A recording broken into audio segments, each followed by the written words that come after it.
Friends, जय हिंद and once again welcome back to my YouTube channel Hitman English classes. मैं हूं विवेक कुमार और आप सभी को मेरा एक बार फिर से नमस्कार। तो चलिए आप सभी से दो लाइन शेयर करना चाहेंगे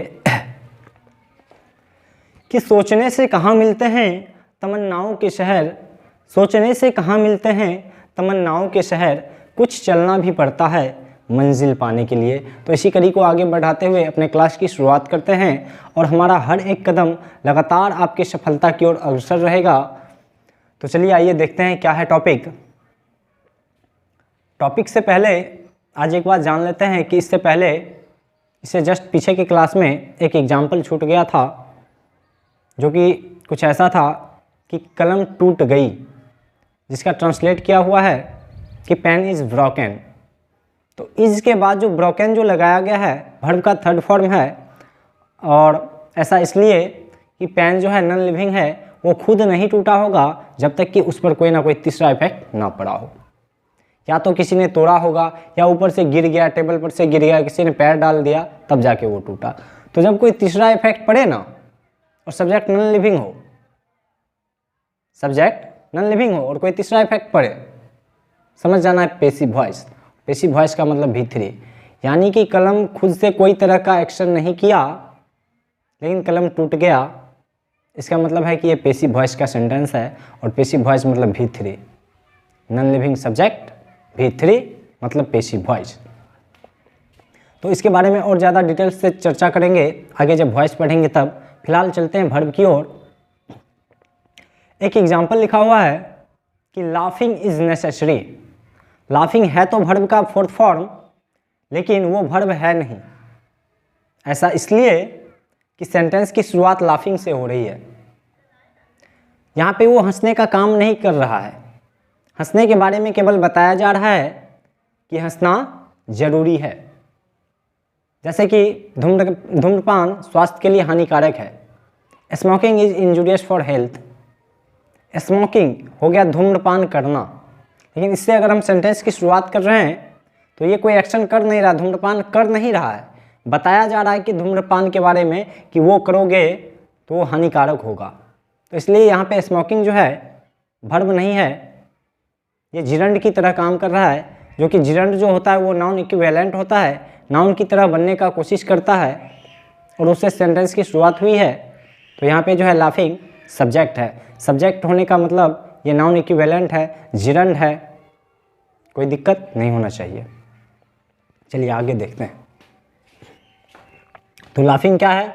एक तो पहले तो वर्ब था, ये तो पता ही है। सेंटेंस की शुरुआत हुई है लाफिंग से। ये हंसने का काम नहीं कर रहा है, ये क्या कर रहा है? हंसने के बारे में बता रहा है कि हंसना जरूरी है। तो इसलिए लाफिंग जो है यहाँ पे नाउन की तरह काम कर रहा है और इसलिए ये सब्जेक्ट भी है और ING लगा हुआ है तो जिरंड भी है। चलिए अब इसको थोड़ा सा मिटा दे रहे हैं कि कलम टूट गई। चलिए आगे देखते हैं। वर्ब का डेफिनेशन लिखा हुआ है। फर्स्ट लाइन है इट शोज एन एक्शन और स्टाइल। यह हमारे किसी न किसी तरीके के एक्शन को दर्शाता है कि हम या तो कुछ कर रहे हैं या फिर कहीं ना कहीं कुछ हो रहा है। जैसे हम लोग क्रिकेट खेलते हैं, क्रिकेट खेलने का काम कर रहे हैं। यहाँ खेलना जो हो गया ना, यही हो गया एक्शन, ये हो गया आपका मेन वर्ब। कोई दिक्कत नहीं होना चाहिए। चलिए आगे देखते हैं। और मतलब या, ये हो गया फर्स्ट डेफिनेशन आपका एक लाइन का। अगर आप एक लाइन में समझाना चाहें तो ऐसे समझा सकते हैं, इट शोज, यह दर्शाता है, एन एक्शन, एक एक्शन को या फिर स्टाइल को, हमारे किसी न किसी तरह के एक्शन को दर्शाता है। वो क्या कहलाता है? वो शब्द वर्ब। दूसरा है कि a word that stands for doing और बीइंग समथिंग, मतलब वह शब्द जो कहीं ना कहीं मौजूद होता है कुछ करने या फिर कुछ होने के बारे में दर्शाने के लिए, वो शब्द क्या कहलाता है? वर्ब। या तो हम कुछ कर रहे हैं या फिर कुछ हो रहा है, वो क्या कहलाया? वो वर्ड, वर्ब। जैसे यह एक पुस्तक है, यहाँ पे किसी प्रकार का जो है एक्शन नहीं किया जा रहा है। यह एक पुस्तक है, पुस्तक के बारे में बता रहे हैं कि यह एक पुस्तक है। यहाँ पे दिस इज ए बुक जो लिखे ना, इज यहाँ पे हो गया एक्सिलरी वर्ब। एक्सिलरी वर्ब के बारे में भी आगे जानेंगे।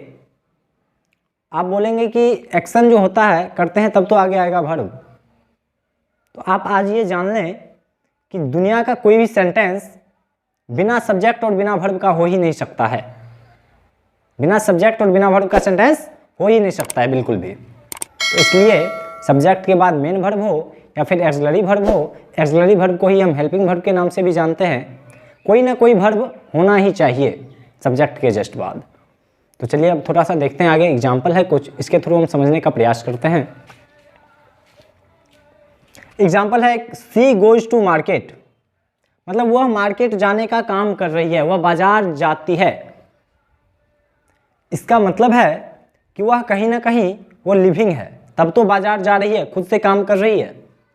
लिविंग है सब्जेक्ट, इसका मतलब ये टेंस में ही बनेगा। लिविंग है मतलब टेंस में ही बनेगा, वो खुद से एक्शन कर रही है, ये सिंपल प्रेजेंट टेंस का एक्शन है। सी के जस्ट बाद गोज जो है जाने का काम करना, ये है आपका मेन वर्ब। तो उम्मीद करते हैं कि आप समझ गए होंगे। सी जिसको हम देख नहीं पा रहे हैं, केवल कह रहे हैं कि वह जा रही है, उसकी तरफ हम इंगित कर रहे हैं, इशारा कर रहे हैं, उसको हम जानते नहीं हैं, लेकिन हम बात कर रहे हैं कि वह बाजार जा रही है। तो वह जो है प्रोनाउन है और एक प्रोनाउन सब्जेक्ट हो सकता है। चलिए देखते हैं आगे वर्ब है। तो ये जाने का काम कर रही है, इसलिए ये क्या है, मेन वर्ब। इसके बारे में बाद में पढ़ेंगे कि ये है क्या। यहाँ पे डूअर लिखा हुआ है, इसका मतलब हुआ कि ये काम करने वाली है, ये खुद से काम करने वाली है, इसलिए डूअर है। आगे सी इज अ नर्स, वह एक नर्स है। इसके बारे में केवल बताया जा रहा है कि वह एक नर्स है, वह कोई काम नहीं कर रही है। यहाँ पे भी सी जो है इशारा किया जा रहा है सी की ओर की, मतलब वह। सी क्या हो गया, प्रोनाउन, और प्रोनाउन है तो सब्जेक्ट होगा ही। इसके जस्ट बाद देखिए यहाँ पे मेन वर्ब था, लेकिन यहाँ पे सी के बाद इज, यहाँ कोई काम नहीं कर रही है, लेकिन उसके बारे में बताया जा रहा है कि वह एक नर्स है। यहाँ जो है इज, यह एक्सिलरी वर्ब, लेकिन यहाँ मेन वर्ब के रूप में ये काम कर रहा है। ऐसा इसलिए कि जब घर में मालिक मौजूद होता है तो नौकर तो रहता ही है, लेकिन जब मालिक कहीं चला जाए तो वही जो है नौकर मालिक के रूप में काम करने लगता है। समझ रहे हैं ना? जैसे कि यहाँ पे मालिक पहले से मौजूद था, और इसी में कह देते सी इज रीडिंग अ बुक, वह एक किताब पढ़ रही है। पढ़ने का काम जो कर रही है रीडिंग, ये हो जाता मेन वर्ब, और सी इज जो हो जाता वो हो जाता एक्सिलरी वर्ब यानी कि हेल्पिंग वर्ब। लेकिन ऐसा यहाँ पे है नहीं, यहाँ पे मेन वर्ब नहीं है, इसलिए इज जो है हेल्पिंग वर्ब होते हुए भी यहाँ मेन वर्ब के रूप में काम कर रहा है। ये बी के अंतर्गत इसको पढ़ते हैं और इसको डू के अंतर्गत, इसलिए ये डूअर और ये नॉन डूअर। बी मतलब होना, यहाँ काम कोई कर नहीं रहा, यहाँ पे हो रहा है कि वह एक नर्स है, वह एक डॉक्टर है, वे लोग किसान हैं, हम लोग शिक्षक हैं, वे सभी छात्र हैं तो हैं, किसी प्रकार का एक्शन तो नहीं कर रहे हैं। तो इसके साथ जिस वर्ब का प्रयोग किया जाता है वो है एक्सिलरी वर्ब, और उसी को हम हेल्पिंग वर्ब भी कहते हैं। चलिए अब आगे जाने का प्रयास करते हैं।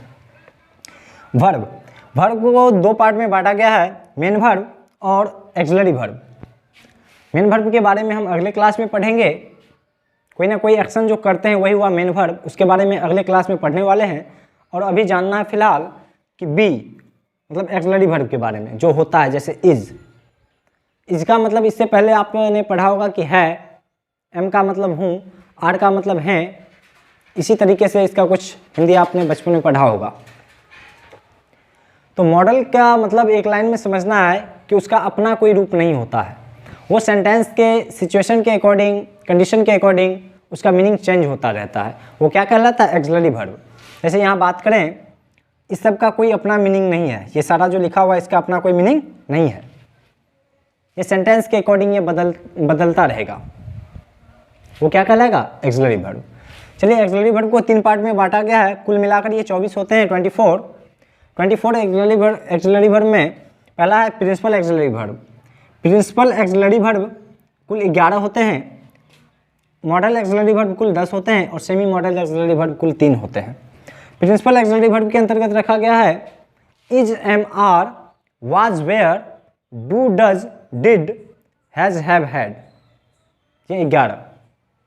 इसको ऐसे ही याद करना है, is, am, are, was, were, has, have, had, do, does, did.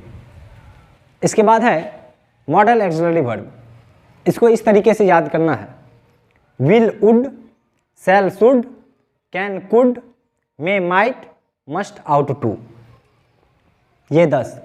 Semi modal auxiliary verb dare, need to और डेयर, नीड और यूज्ड टू, ये 3। अब हम याद कैसे रखेंगे कि प्रिंसिपल एक्सिलरी वर्ब कुल 11 हैं, मॉडल एक्सिलरी वर्ब 10 हैं और सेमी मॉडल वर्ब 3 हैं। ऐसे जैसे कि जब स्कूल में चंदा की बात चलती है ना, प्रिंसिपल साहब बोलते हैं कि बाबू चंदा दे दो, हमारे जेब से 11 से ज़्यादा निकलता ही नहीं है। ये अपनी बात बता रहे हैं, 11 रुपया ही निकलता है सबसे पहले। काफ़ी बात बोली, सुनने के बाद 5-10 और बढ़ गया। तो इसी तरीके से याद रखना है कि जब प्रिंसिपल सर आते हैं क्लास में और बोलते हैं बाबू चंदा दे दो, तो 11 रुपया देना है। मतलब प्रिंसिपल एक्सिलरी वर्ब कितना हो गया? 11। आगे चलते हैं मॉडल की तरफ। मॉडल जब कोई डांस करने आती है ना, आप लोग शायद जानते होंगे हमसे बेहतर, कि जब कोई डांस करने आती है तो मज़े में कुछ ऐसे लोग होते हैं कि 10-10 का नोट लुटाने लगते हैं। ये ले 10 रुपया, 10 रुपया, बहुत ही ज़्यादा एक्साइटेड होके। तो मॉडल एक्सिलरी वर्ब कुल 10 होते हैं कि मॉडल पे 10 रुपया का नोट लुटाया जाता है। इस तरीके से आप याद कर सकते हैं। आगे सेमी मॉडल।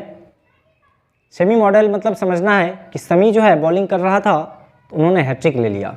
ऑस्ट्रेलिया के खिलाफ भी 4 विकेट वो लास्ट ओवर में गिरा था, उसमें याद रखना है कि समी ने 3 विकेट ले लिया।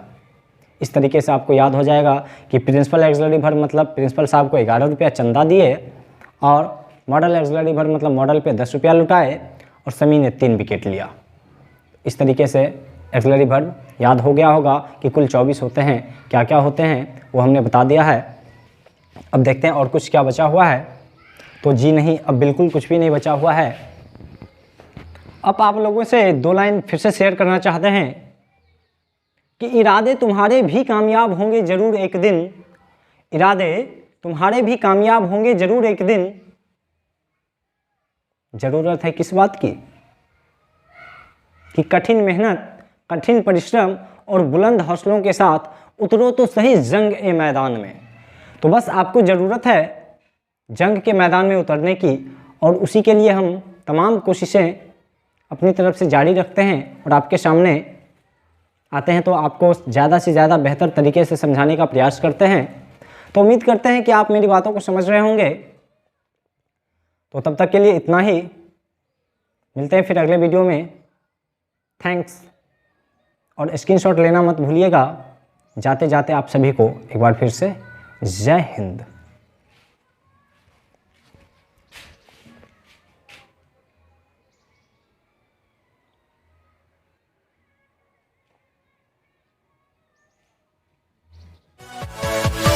Yeah.